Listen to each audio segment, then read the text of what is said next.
But if you don't believe the military records, then turn your attention to his ship, the SS Guppy. See, SS is a prefix used for civilian ships, often indicating that the ship is a screw steamer, or in more layman's terms, a steamship. Were he captaining a US naval ship, that ship would almost certainly have a non-civilian prefix. It would be called, say, the USS Guppy, meaning the United States ship Guppy, or perhaps even the USF Guppy, where it'd be classified as a United States frigate. So we know Horatio has never been enlisted in the US Navy. We know that he's dressed in a legit US naval uniform, and we know his intent is to be perceived as a US naval officer, all to sell you more glass shards that you can drown in milk for your morning cereal. Part of a balanced breakfast. As of the day this video was made, Captain Crunch cereal is still cashing in on Horatio's fraudulent military persona to the tune of hundreds of millions of dollars per year in sales. The fact that the Captain Crunch's lie is being perpetuated for the sake of financial gain makes it a clear-cut violation of the Stolen Valor Act. And mind you, these questions date back to 2013. Captain Crunch has had years to ditch the uniform, to lose the title of captain, or,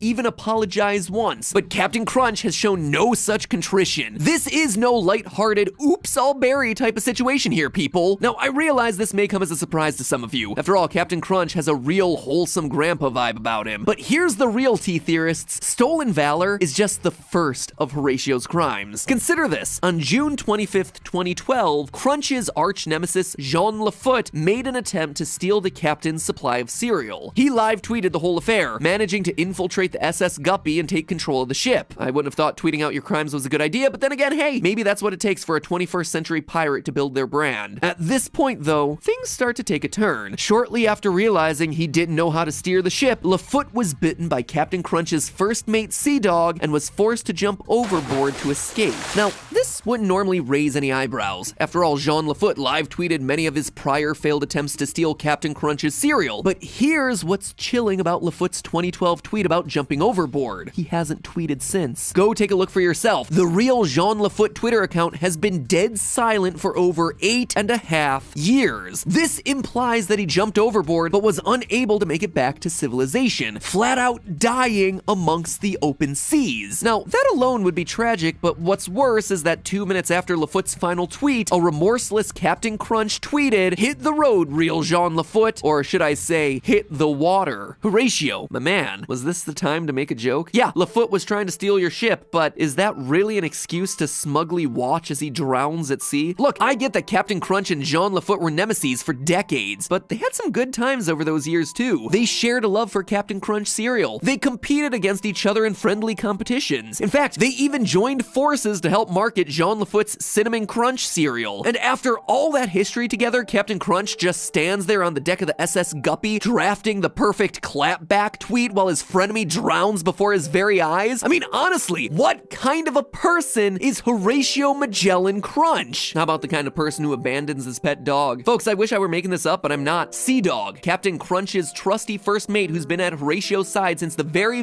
beginning, has been conspicuously absent for a while now. Seems the last Sea Dog sighting was in 2015 on Twitter. Yep, even the dog has an official Twitter page, though I'm not sure you could call what he does tweeting. It is literally just him howling. But the point is, Captain Crunch used to tag him in tweets all the time, even referring to him as his first mate and constant companion. However, since Sea Dog's last tweet in 2015, Captain Crunch has not mentioned Sea Dog once, and he has actively ignored any and all tweets from fans that mention Sea Dog. Now, Sea Dog's Twitter bio seems to suggest that he's back on dry land now, now and quite happy about it, except it's written in English. Folks, scroll through Sea-Dog's tweet history if you need a refresher, but it has firmly been established that Sea-Dog is not capable of writing that bio. Someone else had to have written it. What's more, there have been numerous commercials since 2015 that plainly show Captain Crunch is back at sea. So I gotta ask Captain, hashtag where's Sea-Dog? Are we to believe that Captain Crunch's first mate and loyal companion just retired one day after 50 plus years and then also magically learned English? Or is it more likely that the Twitter bio was penned by Sea-Dog's beloved master, Horatio Magellan Crunch, who's committed federal crimes, who has gleefully watched a man die in front of him, and who now appears to be papering over the death or disappearance of his loyal pet? Folks, I don't know what's become of Sea-Dog, but the best case scenario here is that he's merely been abandoned by his master. I hold out hope that Sea-Dog is living his best life out there on dry land right now, but frankly, I doubt it. If Sea-Dog were truly okay, wouldn't he just be howling at us on Twitter? What we can prove, my friends, is that Captain Crunch has violated federal law. What we cannot prove are the whereabouts of anyone and everyone who's ever been close to Captain Crunch. LaFoot, Sea-Dog, the crew of misfit children that just for whatever reason are no longer at the captain's side. As a result, the captain sails the seas alone, answering the call of anyone that speaks his name, even if they're a full-grown adult. Crunchitize me, Captain.